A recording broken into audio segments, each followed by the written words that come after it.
बिस्मिल्लाहिर्रहमानिर्रहीम। अस्सलाम वालेकुम वरहमतुल्लाहि वबरकातुहू।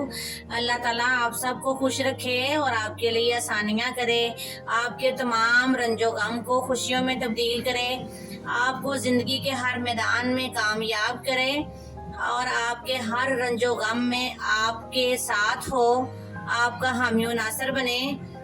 आमीन। आज हम कद्दू गोश्त बना रहे हैं। ये हम सबसे बेस्ट तरीके से बनाएंगे तो आप इंशाल्लाह कहेंगे कि कोई चीज़ अच्छी सी तैयार हुई है, इसमें आपको किसी किस्म की शिकायत नहीं होगी। आपका कद्दू भी अच्छे से टेंडर हो जाएगा और गोश्त भी बहुत मज़ेदार पकेगा। एक बार ज़रूर ट्राई कीजिए, इंशाल्लाह आपका दिल खुश हो जाएगा और बहुत अच्छी रेसिपी बनेगी। ये हमारे पास हाफ के जी कद्दू है, इसके मैंने बड़े बड़े पीसेस कर लिए हैं और प्रेशर के अंदर डाल दिया इसको। इसके अंदर एक पाव पानी डाल देते हैं, तकरीबन 1 कप, और इसको प्रेशर को बंद करके मैं चूल्हे के ऊपर रखती हूँ। विसल चलने के बाद 10 मिनट तक इसको पकाएंगे।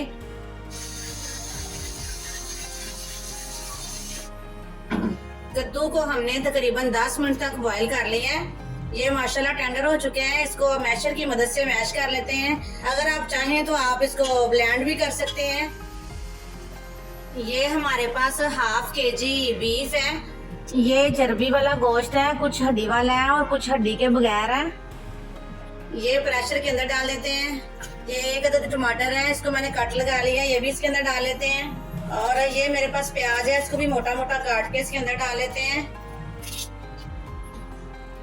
ये मेरे पास लहसुन के जवे हैं, ये भी इसके अंदर डाल लेते हैं। ये 1 चम्मच नमक है, ये इसके अंदर डाल लेते हैं। हाफ टी स्पून हल्दी है, ये इसके अंदर डाल लेते हैं। 1 चम्मच सुरख मिर्च है, ये इसके अंदर डाल लेते हैं। और तकरीबन आधा किलो पानी है, ये इसके अंदर डाल के प्रेशर को बंद कर देते हैं और विसल चलने के बाद 20 मिनट तक इसको पकाते हैं। गोश्त को हमने टेंडर कर लिया है। ये कढ़ाई रख ली है चूल्हे के ऊपर। अब गोश्त को इसके अंदर डाल देते हैं।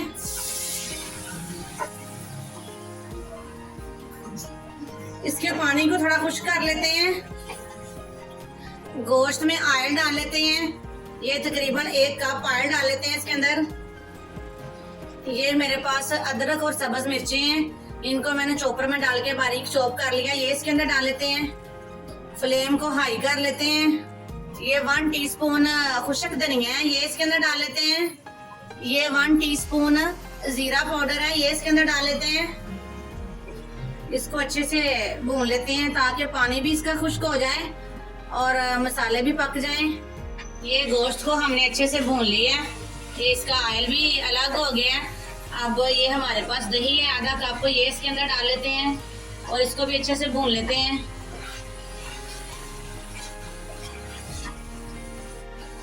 गोश्त को हमने अच्छी तरह भून लिया तकरीबन 5-6 मिनट तक, और उसके बाद दही डाली थी वो भी भून चुकी है। अब ये कद्दू इसके अंदर डाल देते हैं। इसको भी तकरीबन 4-5 मिनट तक भून लेते हैं। सालन हमारा माशाल्लाह रेडी हो चुका है। कद्दू को भी हमने तकरीबन 4-5 मिनट तक गोश्त के अंदर अच्छे से भून लिया है। ये हमारे पास गरम मसाला है, 1 टीस्पून है, ये इसके अंदर डाल लेते हैं। और ये 1/4 टीस्पून ब्लैक पेपर है, ये इसके अंदर डाल लेते हैं। ये हमारे पास थोड़ा सा धनिया और थोड़ा सा पुदीना है, ये इसके अंदर डाल लेते हैं। अगर आपको हमारी ये वीडियो पसंद आई है और आपको लगता है कि मैंने आपको कुछ अच्छा सिखाया है तो इस वीडियो को लाइक ज़रूर करें, दोस्तों और रिश्तेदारों में शेयर करें, हमारे चैनल को सब्सक्राइब ज़रूर करें, बेल आइकन के बटन को ज़रूर प्रेस करें। अगर आप चैनल पर नए हैं तो प्यारा सा कमेंट करें। बहुत बहुत शुक्रिया। अल्लाह हाफिज़।